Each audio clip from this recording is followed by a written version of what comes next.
So rained here this morning, and Dad's got some emergency jobs that he's got to get done with another customer. But Dad quickly finished this off, got it all back into place, and it's all cleaned out. So we're going to send the bill into Autopac on this one, and hopefully there's a quick turnaround on them paying. But we're going to go through this entire machine back to front to back, because we want to show all the work that's been done. Customer might be interested in selling. I think he's got his eye on another machine, but we're going to go through front to back to front, and Dad's going to do that here later on. Okay, this is what had to be done to get this fixed after the break-in and whatnot. I had to retract this wire down. That's for the fuel pump. Okay. Electric fuel pump. So the guy was fiddling with the wires, trying to hijack it. Pulled it off there. Okay. And then when they brought it here, there's the cleat I changed. You can see it's brand new. Yeah. And then inside here, the wire is pulled off for the light for the shifter. Okay. I fixed it. The door catch on the other side, I'll show you, Okay. is repaired.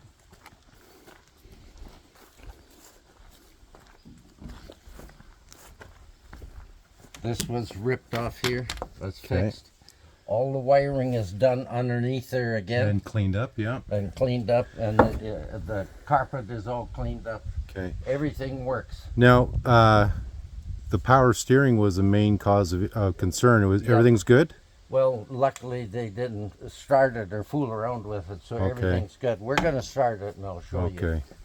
And This is the replacement lights? the new light bar to replace the one that they stole. Yeah.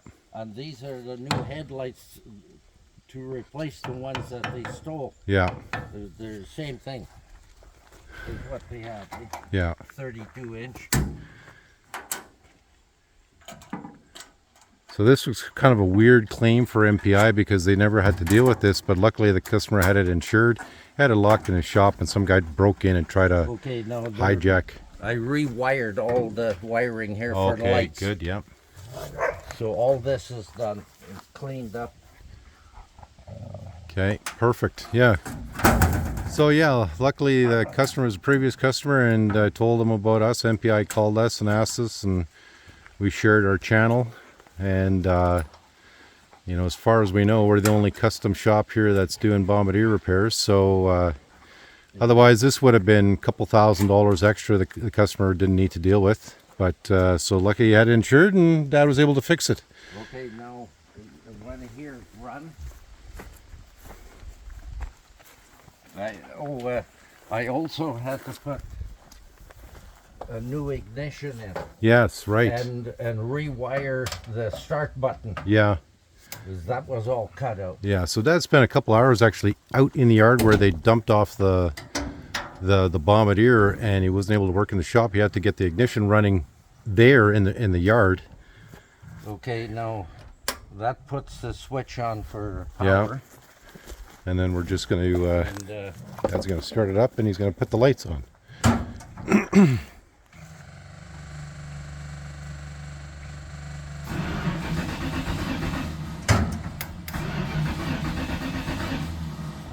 I gotta wait for a minute until the fuel pump gets up pressure to the carb. Okay. There we go. Okay, here's the headlights. The floodlights, yeah. And, well, that's the light bar. Yeah, the light bar. And this is the headlights. There you go. Horn, wipers, everything works. And the power steering, it works great, eh? The power steering is just one finger turn. There you go. That was a major concern for the customer. He was really worried about it, and so we were. So we were as well. If they fool around too much with electronics out of power steering, they can burn it out. Then I got to change the whole thing. Yeah. Okay, so that's the Autopac repair. Oh, The motor. okay. Everything's running smooth.